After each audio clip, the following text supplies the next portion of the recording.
Great. All right. Good evening and welcome, everyone. It's so lovely to see you all here. On behalf of the LAM Foundation, it is my pleasure to welcome you to this evening's LAMposium in Your Living Room educational webinar series. My name is Cindy Beasley, and I am the Director of Education and Advocacy for the Foundation, and I will be your moderator this evening. So before we begin, I would like to take a moment to thank our generous sponsor, the National Disease Research Interchange, or NDRI. NDRI's partnership with the LAM Foundation and LAM patients has pushed forward the science of LAM through their coordination of LAM tissue procurement at the time of transplant. We appreciate their ongoing support of our research efforts and our educational programs. Now, speaking of research, most of you will have received an email survey in your inbox today regarding LAM Prep, the LAM Patient Needs Assessment and Research Priorities Survey. This survey was developed based on input from numerous LAM patient focus groups. Filling out this survey will be invaluable for setting the priorities of LAM research moving forward. So we thank you for your participation. Now, there's a couple of quick technical items. Microphones will be muted and the chat box disabled throughout the presentations. At the conclusion of the presentations, we will open the chat box for Q&A. Now, following Q&A, we will move into a patient and family group discussion. Now, we're going to try something a little different this evening because we're going to use breakout rooms to try to facilitate smaller group discussions. I encourage you to stay logged on for this opportunity to connect with fellow LAM community members from across the globe. So, we've got a great program for you this evening as we welcome our new scientific director, Dr. Vera Krymskaya, along with LAM specialist and LAM clinic medical co-director, Dr. Rob Kotloff. We will begin with Dr. Krymskaya and our LAM research update. So many of you know Dr. Krymskaya because of her long association with the LAM Foundation. And the best way I can describe her is that she is a trailblazer. In 2008, she was tenured and appointed as the first female professor of medicine at the University of Pennsylvania School of Medicine. Her pioneering research on LAM paved the way for the FDA approval of Rapamycin as a new treatment for LAM and TS. We are fortunate to have her leadership in moving LAM science forward towards a cure. So at this point, we will turn this over to Dr. Krymskaya.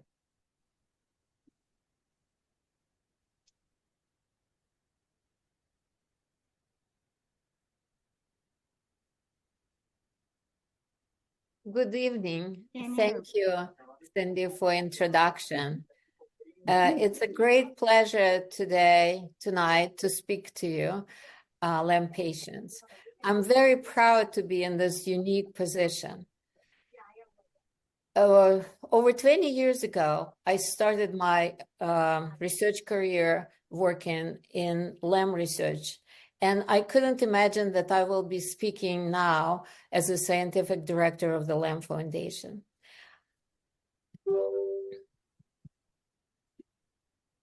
Over 20 years ago, I was very interested to find the focus of my research, which could save patients' lives.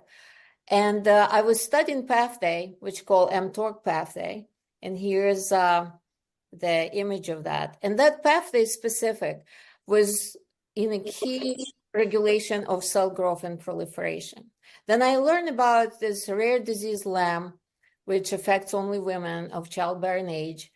I sent email to Sue Barnes, which at that time she was scientific and she was director, founder of the LAM Foundation. And then a few days later, I received a phone call from Frank McCormack, which was absolutely fascinating for me because I was just a young investigator starting my lab at Penn. And Frank told me that at that time, Dr.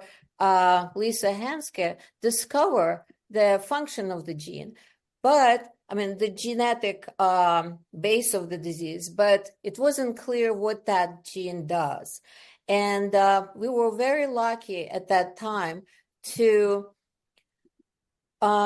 uncover the function of TSC2, and this is the only big scientific image what I show, which demonstrate how rapamycin work and how we discover the function. This is LAM cells, which grow really fast. And then we use rapamycin off-label at that time to really inhibit growth of LAM cells. And just to explain in a little bit more simple terms of all these graphs and dots and bands, what is mTOR? I mean, mTOR, it works like printing machine. And in LAM, loss of function of TSC2 leads to continuous work of this machine, which called mTOR. And then it's like printing press, as I said. So what was able rapamycin do is rapamycin inhibit this growth, but the problem, what we see in clinic, and Rob will tell later, and many of you know, that it doesn't completely block that growth of the LAM cells. And there is a like second arm of the press can keep printing. So moving fast forward current time, last year it was advances were made to discover new drug, which called bisteric inhibitor. So that inhibitor, RMC 5552, blocks not only one arm, but also blocks two arms. And then in models, in preclinical study, it was shown that the drug has potential for inhibiting very effectively mTOR pathway. But those are models were in cancer, and we don't know how they could work for LAM. But currently there is a clinical trial, and here's information on the screen, where this drug is tested for toxicity and tolerability. Once we have that information, we could explore opportunities where we could move forward or not. So that's a brief update, current update, and exciting thing. Also, LAM Foundation is really dedicated for many, many years, for all years, to support research and advanced research. So here's a current 2024 awardee of research, three of them. The first, Dr. Brokamp, she received this award to study LAM lung and how that LAM cells really communicate with other cells in the lung and destroy the lung. So she trying to understand how holistically that little cells, which called LAM, and we're familiar, they really interact with other and lead to destruction. So she will be using very advanced and unique technique, which became available only in the last few years. So this study by Brokamp will also definitely will show how LAM cell interact with immune cells. And two other awardees for this year focusing on investigation how LAM cells escape detection and killing by immune system. So Dr. Tang will investigate how immune system could be targeted or changed that be more effective with targeting and killing LAM cells. And Dr. Vanka will investigate why macrophages are not really promote this immune response, which could help kill LAM cells. So this is current directions, which is very exciting and promising. Also, we would like to move towards new clinical trials, and but the biggest limitation is how we could really assess patients' response to the drug, for example. And for that reason, we organized a group. We had actually our meeting this morning with Dr. Hanske, McCormack, Assem Zaidi, and Steve Hamas, and me. We're trying to brainstorm how we could define those little messengers. What is biomarkers? Biomarkers are the messengers in the blood, which could be detected in the patients who just started to have, or maybe how these patients will respond to therapy. And another big question, this biomarker could help us, will my disease progress? So this is very challenging and very important directions, which we are currently brainstorming, the best minds, what we have, among others, just small group.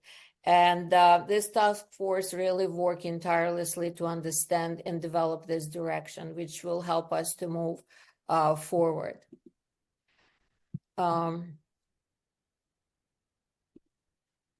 So this is my concluding slides, because I just would like to have a brief conversation with you on updates.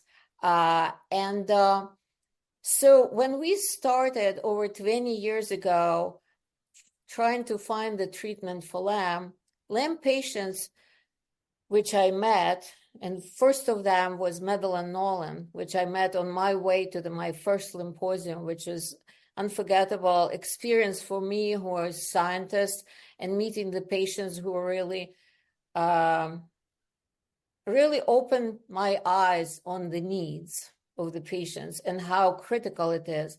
And at that time, we had really very daunting task to really understand disease, find the function, and try to stop, develop, or find new first treatment.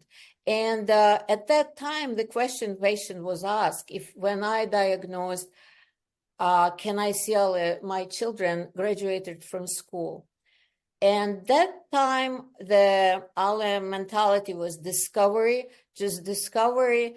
That's what we move forward our work.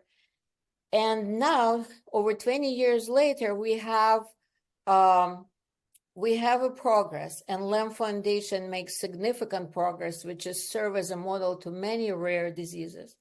But now, our task, I would say, we move into the second phase in our challenge finding and paving way towards the cure, to how we could understand other more important tasks. For example, we still don't have understanding how we could tackle a female-specific targeting, why disease affects only women. And that's one of the key priorities, which is now on our list of most focus for science and urgent understanding, how patients, young patients who have LAM can have quality of life, how could they, women in their prime could have family. And that science now challenged this question. Also, women with LAM who already have family and children challenge issue of quality of life. And scientifically, the question what I see is how we could stabilize lung function from decline, if not reverse. So that question is very big scientifically and very, very important for patients.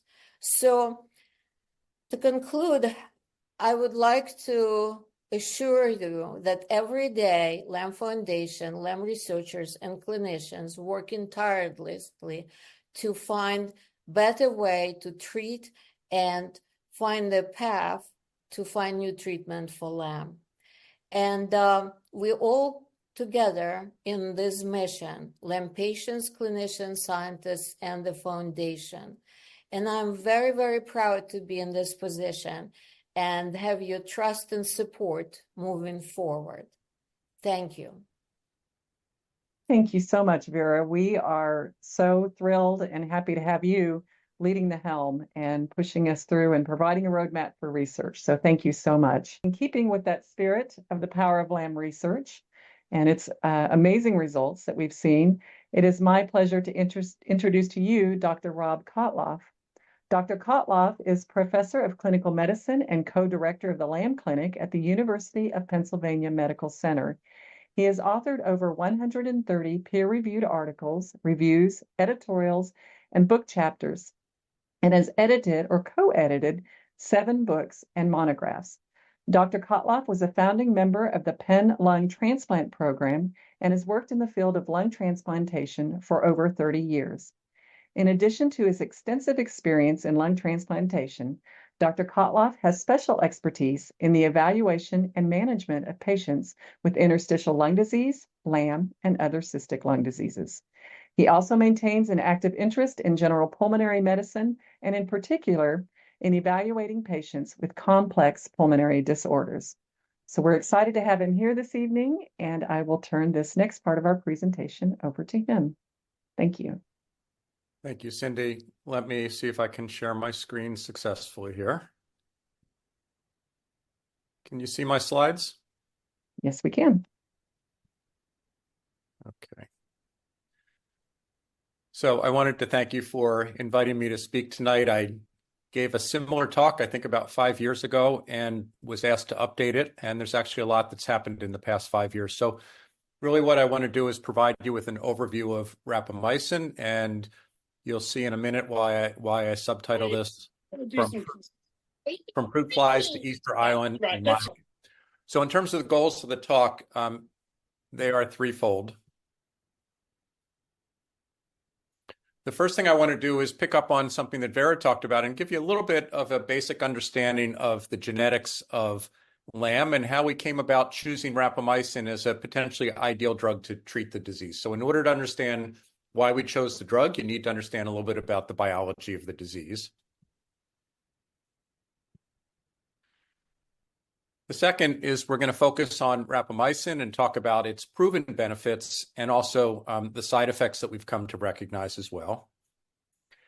And the third is to talk about some lingering questions that have only partial answers at this point beyond what we learned with the MILES trial. So these are the three goals of the talk. And I'm going to start actually by giving you a little bit of a sense of the time frame of how things have unfolded here. So the first description of what we think was a patient with LAM was in the medical literature in 1919.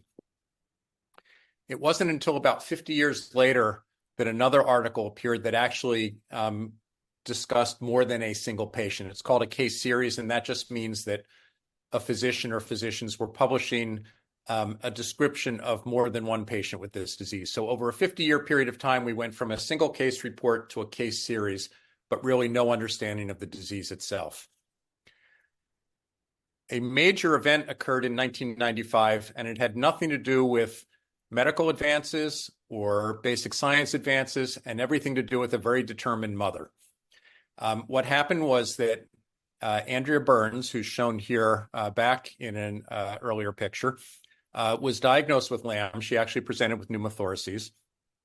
And her mother took her to various academic medical centers only to be told that we really don't have an understanding of LAM. We think this is a uniformly progressive and lethal disorder. And in fact, what patients were being told at the time was that from diagnosis to death was 10 years. That wasn't necessarily true, but that was the understanding at the time. And Sue was also told that there was no treatment for this, that her daughter would just have to live and ultimately die with the disease. Well, there was no stopping Sue, and what she did along with her husband was started a LAM Foundation and a grassroots effort to lobby Congress and lobby the NIH to study this disease. And that's where things really took off. So over the next 20 years, a registry was established at the NIH to record the progress of patients with LAM. So they would come twice a year to the NIH to be studied. There were major breakthroughs in the biology of the disease that I'm going to talk about. There were then 2 clinical trials. And by 2011, the first effective drug, rapamycin, had been identified. And several years later, FDA approval for rapamycin for treatment of LAM was achieved. So after a very prolonged period of silence where we had very little understanding of the disease, over a 20-year period starting in 1995, major advances. So now I do want to talk a little bit about the biology of this disease, and I'm going to do this in very simple terms. And you need to, in order to understand LAM, you need to understand that there are 2 different forms of the disease. There's so-called sporadic LAM, which occurs out of the blue. It's not inherited in any way. and it's not associated with any other underlying disease. But then there's a second form of LAM called TSC LAM, where the lung disease looks identical to LAM, but it occurs in the setting of a inherited genetic disorder called tuberous sclerosis complex. And this is a disease that can affect multiple organs, and it's characterized by the development of benign tumor growths in various organs called hamartomas. Well, the initial breakthroughs came with scientists who were studying TSC, not LAM per se, and in 1993 and 1997, the genes responsible for causing tuberous sclerosis complex were identified. But the mystery was still, even though we understood the genetic underpinning of that disease, we didn't understand why patients with sporadic LAM who didn't have TSC also developed LAM, until Lisa Henske in her laboratory found that those same mutations in TSC1 and TSC2, but this time acquired rather than inherited, occurred in individuals with sporadic LAM. So now we had a tie-in linking sporadic LAM and TSC LAM, both of those diseases sharing in common mutations in TSC1 and TSC2 genes. But then the question was, what do these genes do? And it really took a group of fruit fly biologists. They were working with a Drosophila, which is a fruit fly, to figure out what the TSC genes did. And what they did was they took fruit flies and they found mutated fruit flies where the TSC1 and TSC2 genes were no longer working. They were mutated. And they studied those flies that had these mutated genes that were no longer active. And what they found was, if you look at what I'm showing you here in this panel, this is a fruit fly eye, which actually is composed of little islets, all these little islets forming this complex eye. This is the normal fruit fly. But if you look at a fruit fly where the TSC1 and TSC2 genes have been inactivated by mutations, suddenly you see that there's excess growth in the eyes. These eyes are bizarre and enlarged. And what became clear was that these TSC genes were actually controlling cell growth. One final piece of the puzzle, and actually before we get to the final piece, let me just show you what I mean here. So if we take a cell and we have TSC1 and TSC2 genes, they are actually working to keep growth in check, meaning you can think of the switch being turned off. However, if you inactivate the TSC1 and TSC2 genes, it flips the switch on, and then what happens is you get abnormal cell growth and proliferation. So this was the key to understanding LAM, whether TSC LAM or sporadic LAM. It had to do with a master switch that was being allowed to be switched on because the brakes, TSC1 and TSC2 genes, which were holding the growth in check, those genes were no longer working, so the switch is turned on. The last major advance came in 2001, 2002, and actually Vera Krymskaya was responsible for this in her laboratory. She mentioned this, and what she figured out was that this master switch was actually an intracellular protein called mTOR. So now we understand what TSC1 and TSC2 do. They're the brakes that keep the switch off. We understand that when they're inactivated, the switch is turned on, and we're going to call this switch mTOR. So the disease LAM is characterized by abnormal growth and proliferation of a certain cell called smooth muscle cells. And when these cells overgrow in the airways, the bronchial tubes, it blocks them and causes what's called airflow obstruction that we can measure with pulmonary function testing. When these cells overgrow in the lymphatics, it causes what's called chylous effusions, which are these milky fluid collections that can occur in the chest cavity surrounding the lung. When they overgrow in blood vessels, some individuals with LAM will experience what's called hemoptysis, or coughing up small amounts of blood.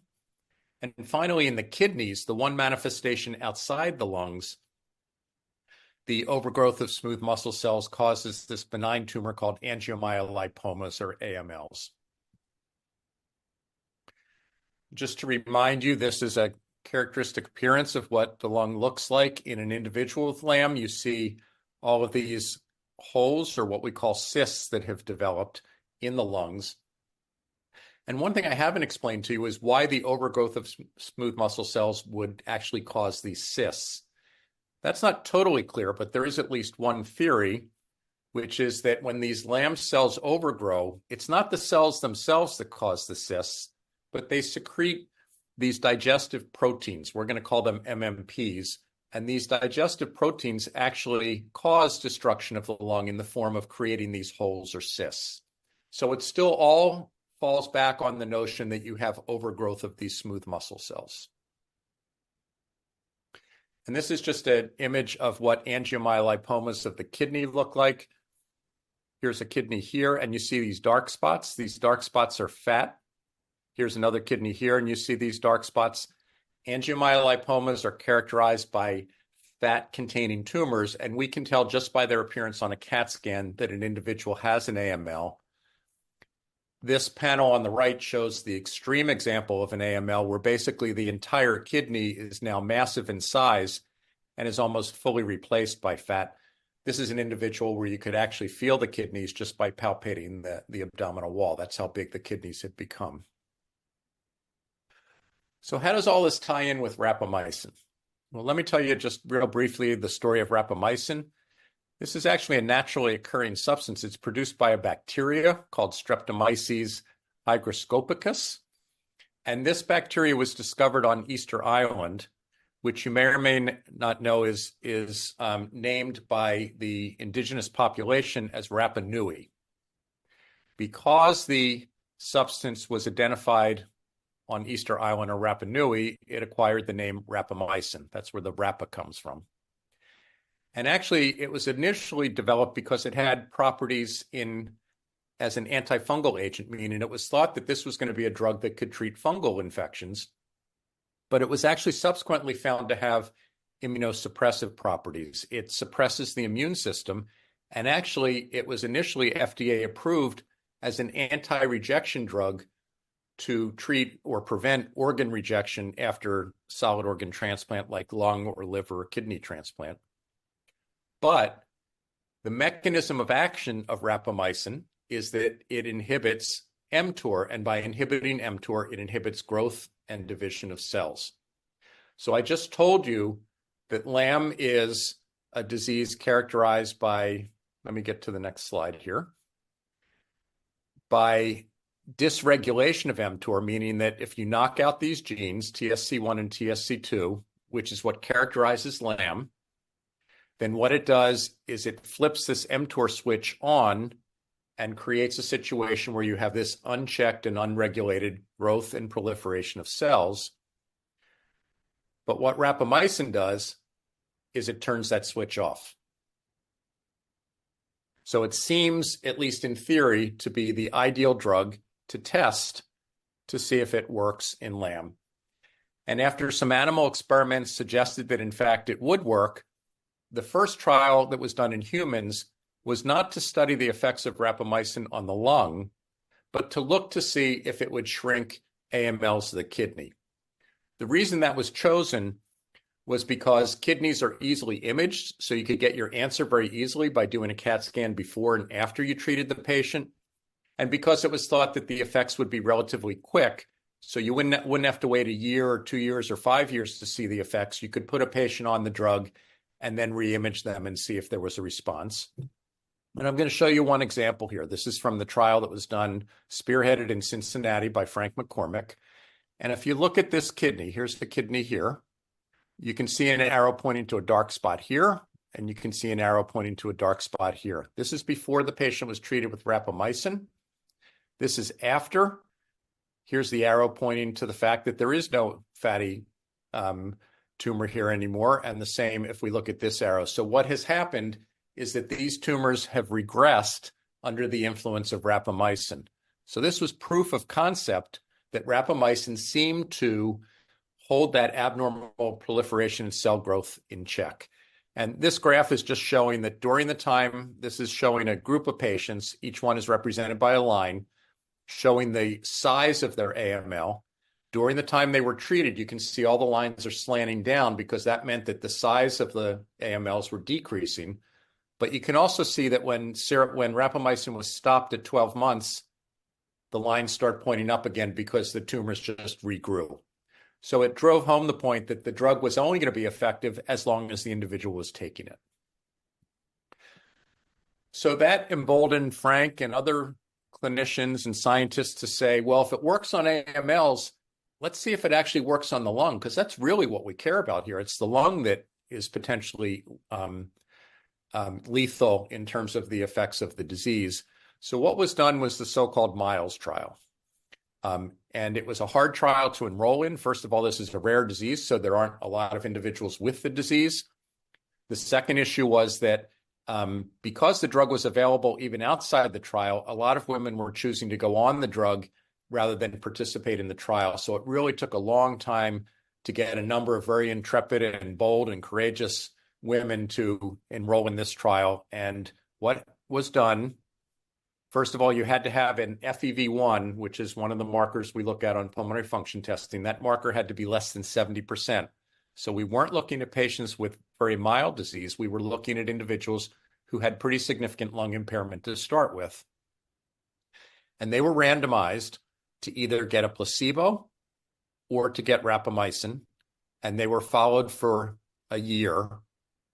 And what you could see during the treatment phase is that the placebo group, if we followed them along at the end of a year, they really weren't a lot different. I'm sorry, the placebo group is in white here. If you look at the placebo group, they had declined at 1 year compared to baseline. So the disease had progressed in the placebo group, whereas the group that got rapamycin, there was no difference at 1 year compared to when they started. So this looked like rapamycin effectively stabilized lung function, whereas those who were not on rapamycin experienced a decline in lung function. And just like the AMLs regrew when you stop the drug, we saw a similar effect here, that when you stop sirolimus, you then saw a decline in lung function that paralleled that of placebo, pointing out the fact that the drug was only beneficial during the time that it was being administered. This was a landmark trial because it was the first trial that showed that there was a drug that had the ability to stabilize lung function in patients with LAM. And what we've learned from the MILES trial and from some subsequent experience is that there are a number of now proven benefits of rapamycin. It stabilizes lung function in most, but not all patients. It shrinks AMLs. I showed you that information. What I didn't show you, but you need to know, is that it's also very effective in controlling and resolving chylous effusions, in resolving these abdominal cystic collections called lymphangioliomyomas, and in individuals with TSC who have these very red lesions on the face. Those regress when you use topical rapamycin. And it also causes shrinkage of these benign brain tumors that can develop in TSC patients called astrocytomas. So a number of very amazing and dramatic benefits to this drug. However, no drug comes without side effects. The most common side effect that individuals on RAPA experience are mouth ulcers that typically are intermittent but can be quite painful. I saw one of the questions from the community was, how do we treat it? And I think different physicians have different tricks to use.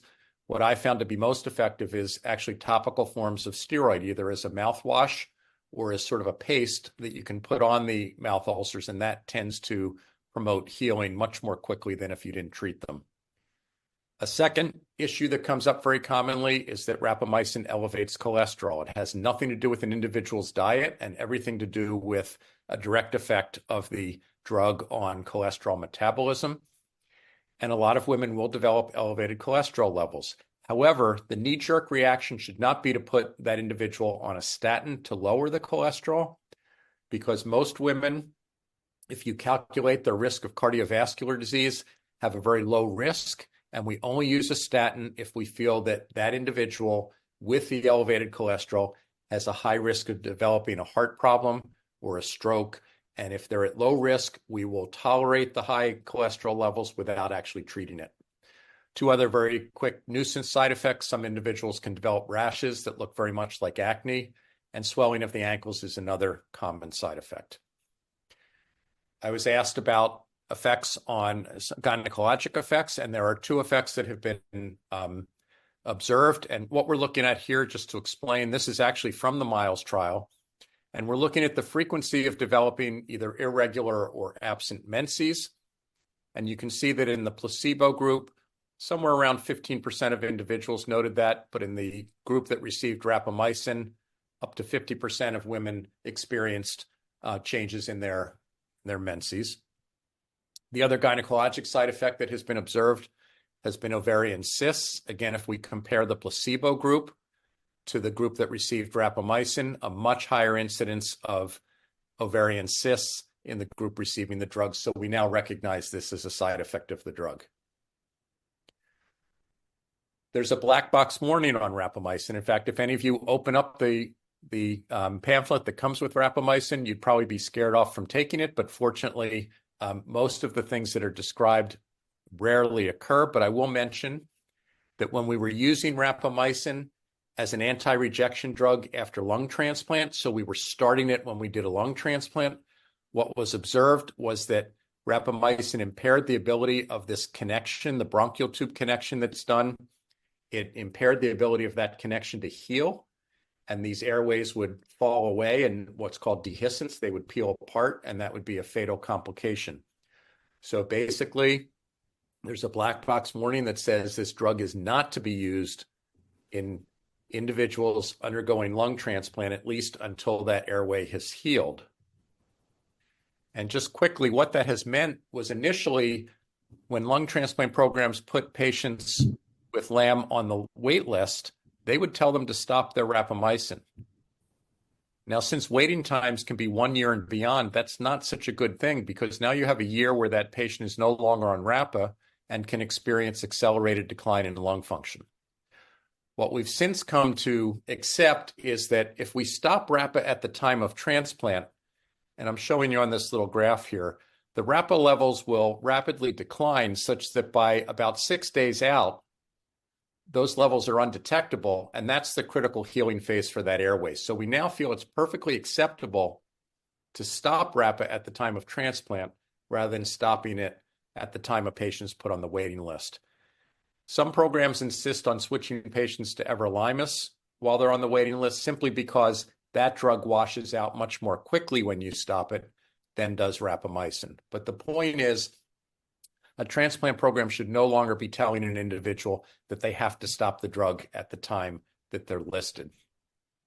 Now, that's a unique situation to individuals who are waiting transplant, but there's a more general concern that you need to be aware of, which is that any patient on rapamycin who is having major surgery has to stop the drug. If it's elective surgery, you stop it a week or two before.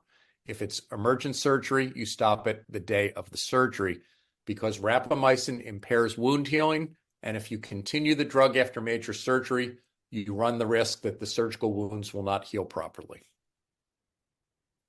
Other side effects, I don't want to take up too much time here, but you're going to read or hear about two very serious side effects, or one other serious side effect. The first was wound healing. The other is called pneumonitis, which is paradoxically an inflammation of the lungs that can result from taking the drug. This is a CAT scan, and what I just want to show you here, this happens not to be a patient with LAM, but you can see that there are light and dark areas. The dark areas are normal lung. The light areas are portions of lung that have been flooded with inflammatory cells, and this is what rapamycin looks like.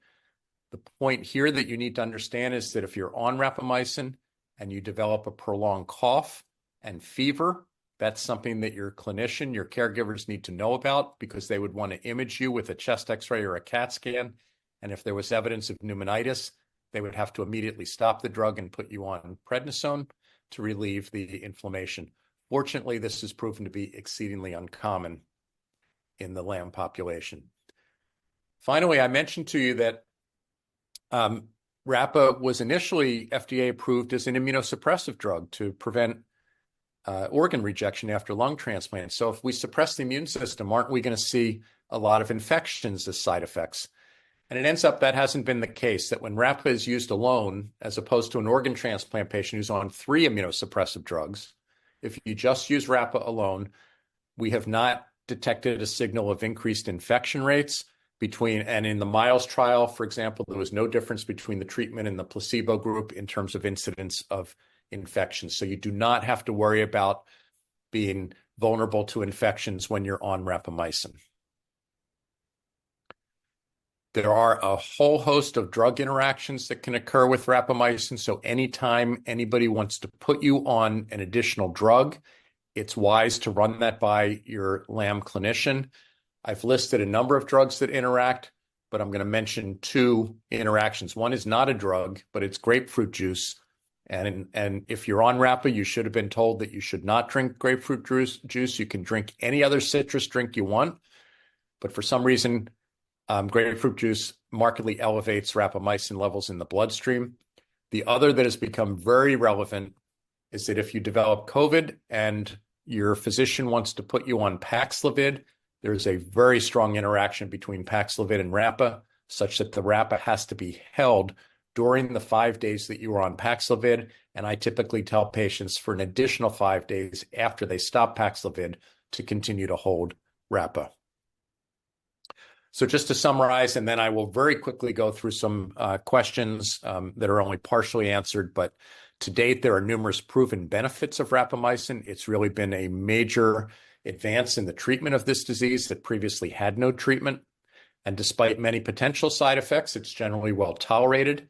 Importantly, we tend to use much lower doses than were used in the Miles trials, so we're seeing far fewer side effects than were previously reported. It does still require that you have periodic blood tests to monitor blood levels, lipid profiles, blood counts, and liver function. So let's very quickly move to some questions that were posed to me that are only partially answered at this point. The first is, are the benefits of rapamycin on lung function sustained? So I showed you that the Miles trial only went out 1 year. So what happens 3, 4, 5 years out, or 10 years out, or in a lifetime of rapamycin? And we're starting to get some insight into that from something called the MIDAS registry, which was started by the LAM Foundation, which is a registry where any patient with LAM can agree to be part of the registry. And we're simply tracking individuals, their lung function, complications, side effects, et cetera, and breaking them into those patients who are on mTOR inhibitors, rapamycin, versus those who are not. This was given to me by Nishant Gupta. This is some unpublished data looking at the MIDAS registry, and this is tracking lung function in patients not on mTOR inhibitors and those who are on mTOR inhibitors. And quite honestly, I can't tell the difference when I look at it this way. But when I present the data like this, which is saying if you're not on Rapa, what's the average change in FEV1 over per year versus if you are on Rapa? And you can see if you're not on rapamycin, those individuals over a 4, 5, 6 year period tended to lose around 75 cc's per year of lung function, whereas those on rapamycin, now being followed 4, 5, 6 years out, had sustained stability of their lung function. So this is giving us at least a partial glimpse suggesting that the effects of rapamycin are sustained. We obviously need much more data to be more definitive in that conclusion. Another question that was posed is, what's the impact of rapamycin on survival in patients with LAM? You would think that if we can stabilize lung function, or at the very least slow progression, that we would see improved survival. And this is a study that coming from a registry in China, where they looked at 164 patients with LAM who were on not receiving rapamycin, and they looked at about 400 patients who were on rapamycin. And you have to understand that these are not identical groups. In fact, the group that was on rapamycin had worse lung function than the group that wasn't on rapamycin. That makes sense. You're not going to start rapamycin on patients who have well-preserved lung function. And even though the group on rapamycin had worse lung function, their survival was still significantly better. If you look out here at 8 years, survival was much better in the group being treated than the group that was not being treated. So again, a partially answered question that suggests that the administration of rapamycin actually improves survival. Should rapamycin be started earlier? I wish I could give you an answer here, and hopefully we will have an answer. The MILES trial, the trial that showed benefit, did not enroll patients who had normal lung function or even near normal lung function. You had to have an FEV1 of less than 70% to get into the trial. So that trial looked at patients who had very significant lung disease. The question is, well, if we start the drug even earlier, will that prevent patients from progressing to the point where they're down to 70% or below? And what that led to was the so-called MILD trial, which has had a challenging time enrolling, but has finally completed enrollment. And what this trial is intended to answer is if we take patients who have extremely mild disease and we start them on just 1 milligram of rapamycin, will those patients do better than a similar group of patients who are not started on the drug? So it is a placebo-controlled drug, meaning half the patients get rapa, half the patients get placebo. They're going to be followed for a year to see if there's any difference in the trajectory of their lung function to try to answer the question of whether we should be starting rapamycin at a much earlier time point.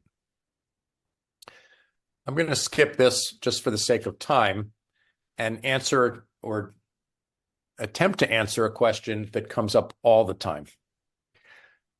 So I've mentioned that rapamycin in general will stabilize lung function in individuals with LAM, but we've also encountered a number of individuals who progress despite being on rapamycin. And our knee-jerk reaction as clinicians is to say, well, let's just bump up the level. If you're on 1 milligram and your level is 4, let's go to 2 milligrams and push your level up to 8, your blood level. And maybe that will be more effective. It ends up, and there's not a lot of data yet, but there is one study that came out from Britain, and I'm just going to quote the conclusion. There was no association between change in FEV1 and serum rapamycin level.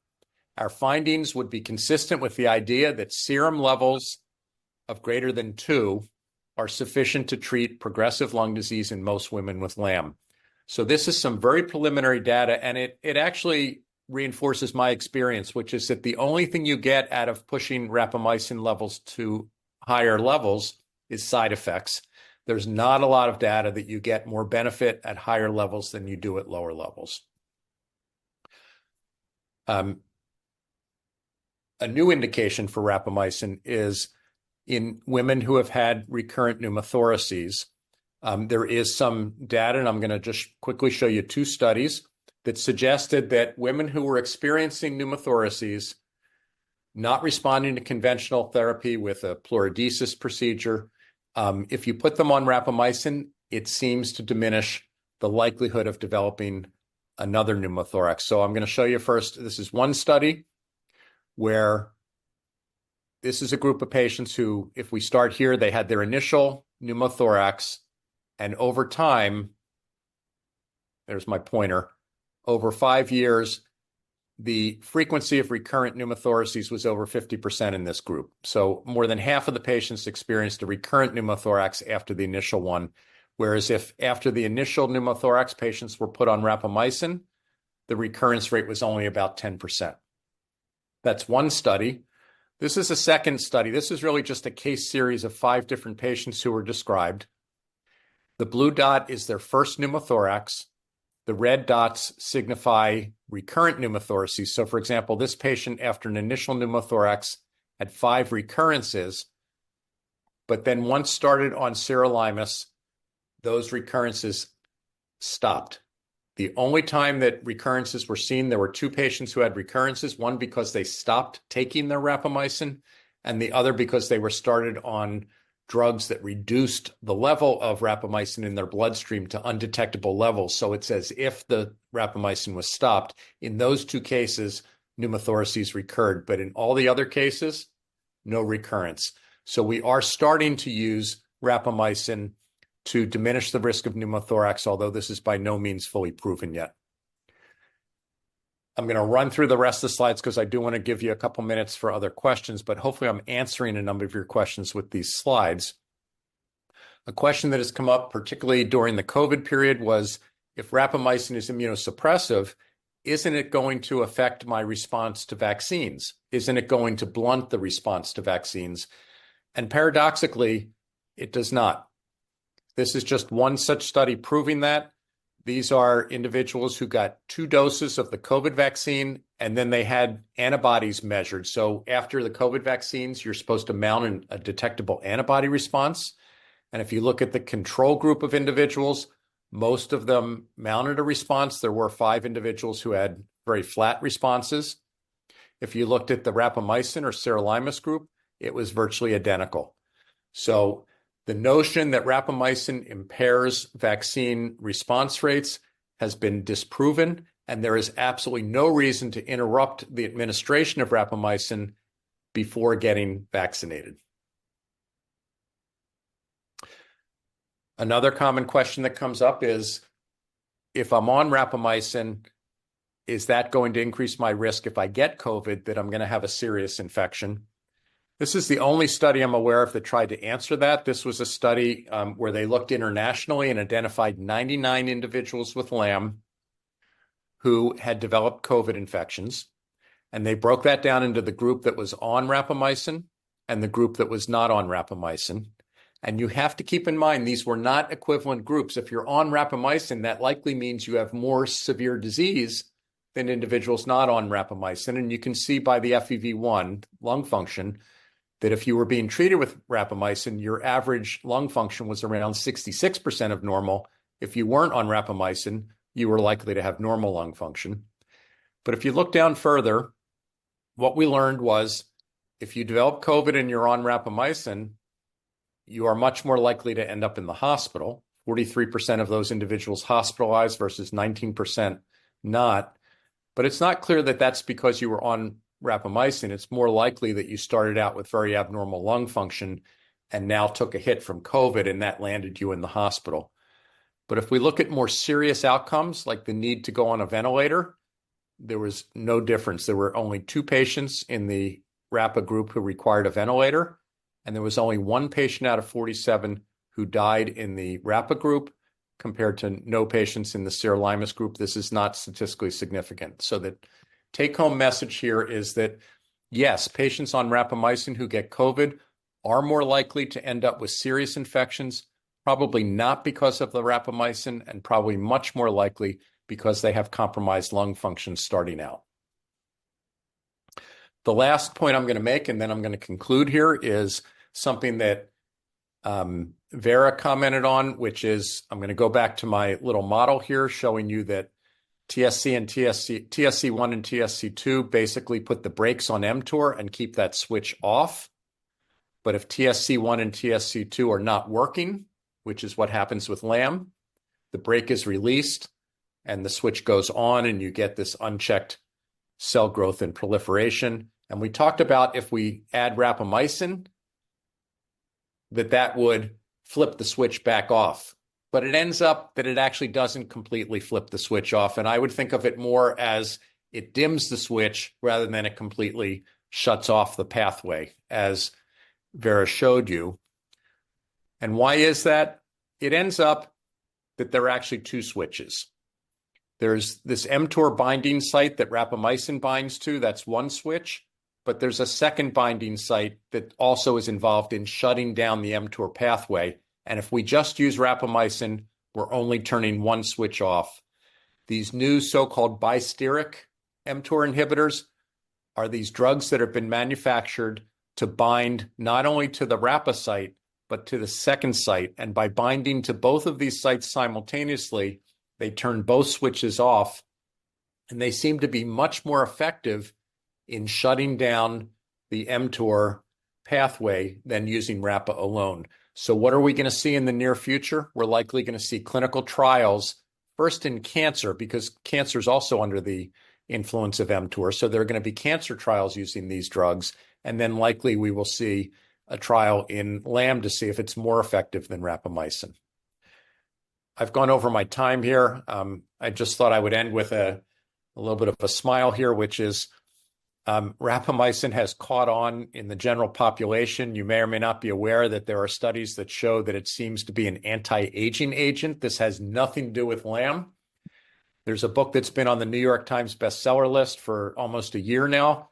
He actually advocates that all of us should be taking rapamycin if we want to slow down our aging process. And I was actually somewhat disappointed to see that you can now go on a internet site and sign up without a physician consent. You pay your $150 and they will ship you rapamycin, in this case called, I think it's Ageless RX, as a way to slow down your aging. So rapamycin is caught on not only in the LAM community, but we might be putting it in the water supply so we can all live to be 200 years of age. I'm going to stop there, and I apologize for going over. I don't know if we have time for questions or not. Yes, no worries. Thank you, Dr. Kotloff. This has been so interesting, and I especially appreciate all the updates. You've addressed some really important questions for our community. So I do have a few. We'll give about 10 minutes here for some Q&A. I have questions that were submitted in advance that I'll begin with. The chat box is open right now. If you want to go ahead and submit there, we'll get to as many as we can, but I do want to allow for time for our group discussion as well. So the first question we have is, and this really just has to go to the manufacturer of sirolimus. This comes up over and over again. Should I be concerned about the manufacturer for sirolimus, and how can I be sure my generic is safe and effective to use? That's a tough question to answer. I can tell you we've been through this a lot with, for example, medications that we give to our transplant patients. The anti-rejection medicines all started out as brand name, and then they transitioned to generics. And a lot of patients were very concerned about switching. The best I can tell you is that the one thing we need to do is repeat blood levels once the switch is made to make sure you're achieving the same blood level with the generic that you are with the brand name Rapamycin. As to the quality of the drug, these drugs are regulated by the FDA, and they have to be very similar in their behavior to the brand name. So I would hope that with FDA scrutiny, that the generics that we deal with in this country are as good as the brand names. Great. So that's a great solution to that, is checking those trough levels. Thank you. And then how long does it take for sirolimus to begin working in the body and for the side effects to begin? Is this an immediate thing that happens to patients typically, or does this happen over time? Have you seen anything with that? So when you say how long it takes for it to work, it depends on what you're asking it to do. So if you're asking sirolimus, rapamycin, you're not actually asking the drug. But if you're looking for an effect on AMLs of the kidney, you can actually start to see that effect within about 6 months.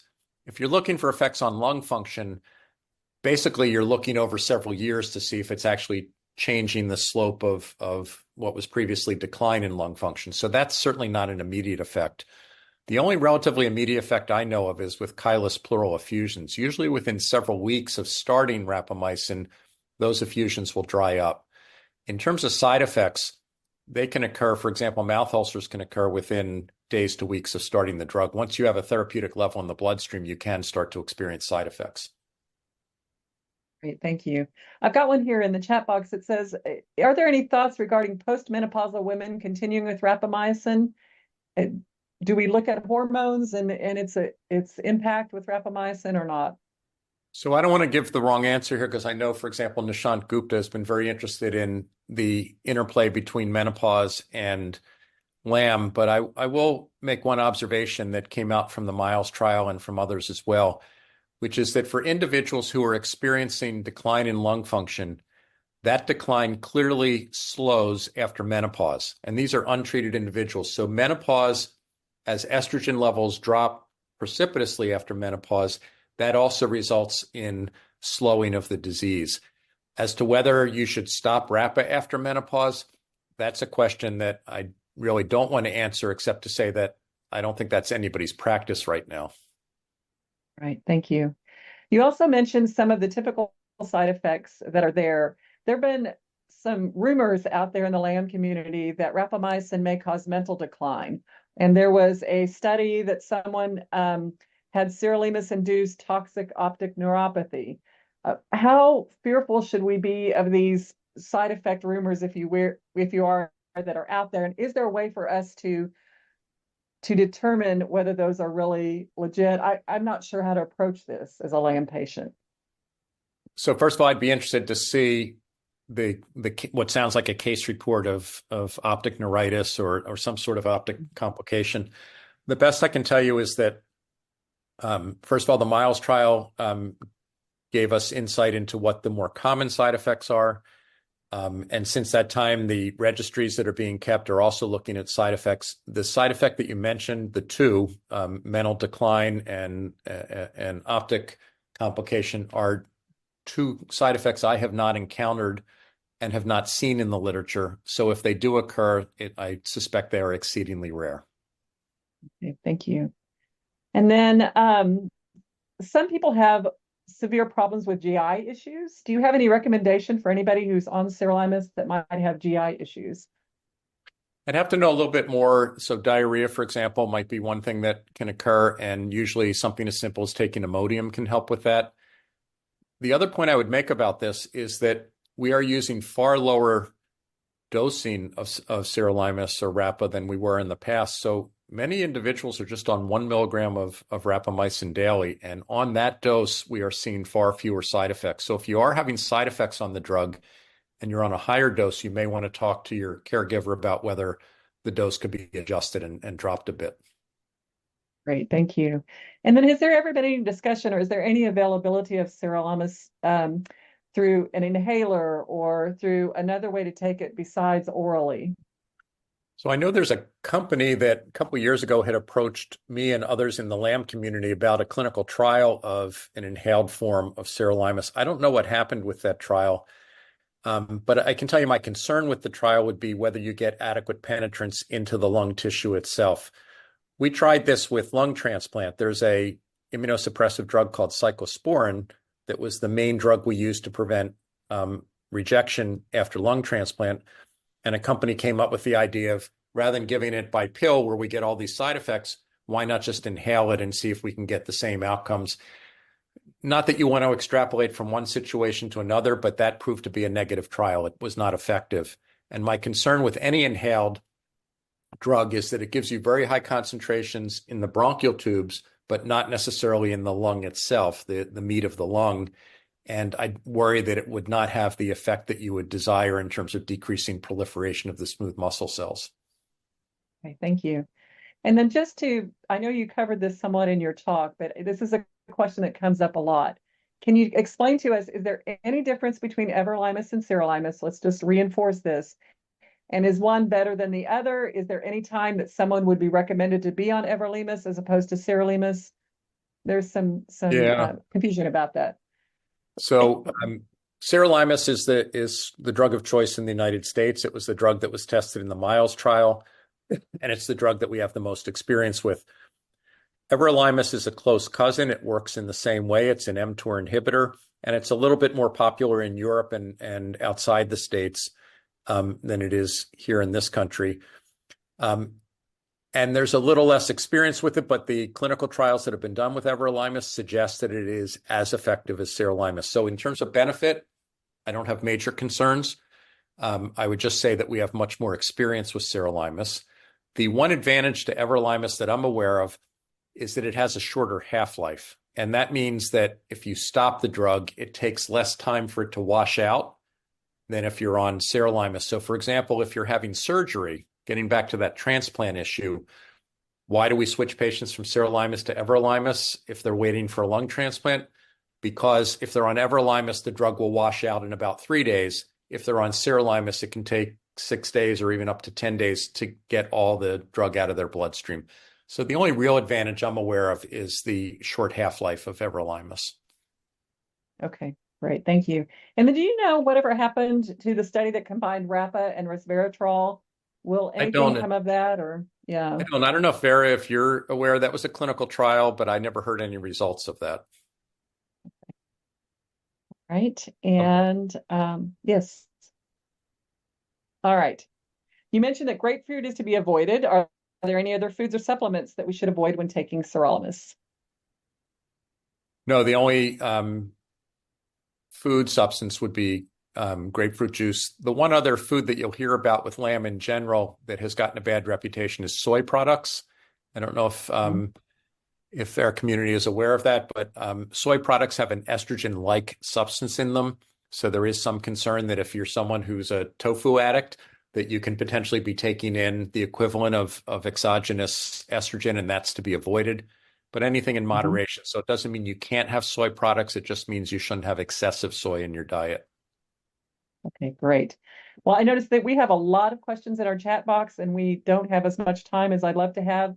So I have asked one of my associates to go ahead and save those questions. I will gather those, see what common themes we have. I'll consult with Dr. Kotloff and try to get back to you. Each of you, your names are on here, so I will try and do my best to get those answers for you all.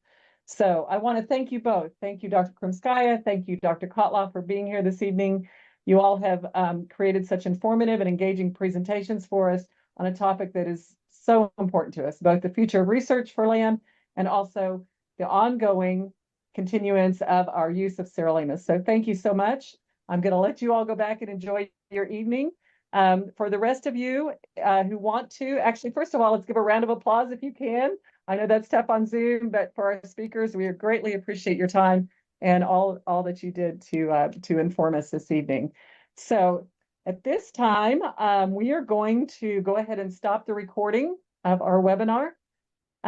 This will be available on our website. So if there are pieces that you missed,